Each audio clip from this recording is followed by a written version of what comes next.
Hi, my name is Ariel, and this is my family's business, Ted's Pawn Shop. You can see my younger brother Michael being goofy by the door. Working with family can be so much fun, sometimes.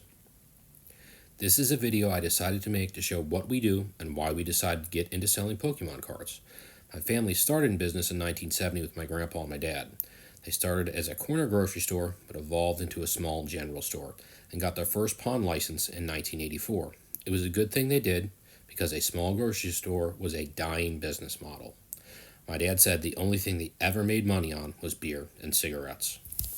You can see that we deal in many items already, from guitars to video games, TVs, computers, tools, guns, fishing rods and reels, baseball cards, coins, jewelry, and high-end handbags. Now, what does any of this have to do with Pokemon cards? Well, let's take high-end handbags as an example. When we moved into this much larger location in 2011, we had a lot more retail and storage space than at our old store. I knew we could start doing items we weren't able to do before. So we started trying two new things to us: handbags and fur coats. Fur coats were a total dud. Very expensive to begin with, but almost no resale value on the secondary market. Handbags, however, especially the better name brand ones, have grown to be a significant portion of our business. Just like Pokemon cards, there is an extensive secondary market where people buy and sell them and can make a living from it. So why start dealing with Pokemon cards? My younger brother was into them when he was a kid, and me being a little bit older, it all just seemed like little kid stuff to me. I was more into baseball cards anyway. Well, last year when they came out with the 151 set, he was brought back into it. While I wasn't into Pokemon per se, I do love opening packs of cards. I joked with him that the only card I wanted was that Blastoise SIR, and guess what I pulled out of the second pack of his cards? Yes, that card. Now it's his, of course, but still awesome to pull it and see it in your hand. Needless to say, I did several deep down the rabbit hole dives on YouTube and other various forums on Pokemon cards. I had no idea how extensive the ecosystem is. However, that means Pokemon cards are extremely competitive in a crowded market. So getting started would not be easy. We do have some advantages others don't. We already have an established brick and mortar location, and I was able to get an official distributor on only the second one that I tried. Yes, I know how lucky that is.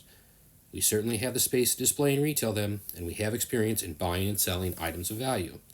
We can also loan on cards, so that someone who has an unexpected bill come up or just needs a little more cash to swing a deal doesn't have to sell some of their favorite card to cover it. That is not an option at a traditional card shop. Because we are not dependent on Pokemon card sales as a main source of revenue, we can sell sealed products and singles at better prices. We also now offer to get your cards graded by PSA through us. We feel that all of that was badly needed by Pokemon fans in the Cincinnati area. Now, I did get good advice from the sales manager at my distributor. He told me to try and be at or below the prices that you can find the products online. Now, I'm not going to try and tell a card shop what to do. It's their business after all. However, from a customer point of view, why pay $50 for an ETB that you can find online for $35? Why pay $5 to $6 for a booster pack when you can find them online for $4 or less? Since I have a distributor, I know what the costs are. So our goal is to be better on prices. We are still going to make money, of course, but better to sell 30 packs at a lower profit margin than only 5 and make double the cost per pack. When we started doing this at the beginning of February, we've had some good results. We've had over 5,000 in sales on our sealed and single card products. We have a small but dedicated Pokemon customer base already, but are looking to grow it. I have loved meeting and talking to new customers who are so passionate about Pokemon. I love the look on people's faces when they pull a great card. It's awesome. I'm sure some of you out there have gotten into larger retailers to buy packs, only to see that someone has opened them up and left the wrappers and regular cards all over the aisle. I know some of you have problems with items being shipped to you, whether they've been delayed, lost, or taken right off your porch. And I know there are straight-up scammers in the Pokemon market. I know there's a need for a shop you can go to and just get some Pokemon packs without the hassle. I know to some people it matters who you buy your Pokemon from. And I know it takes trust. I know we can earn your trust if given the chance. If you live in the greater Cincinnati area, please make us your Pokemon shop. Thank you for watching. If you have any questions, please leave them in the comments section below. Please like and subscribe as we continue to grow this part of our business, and thank you to all of our customers we already have.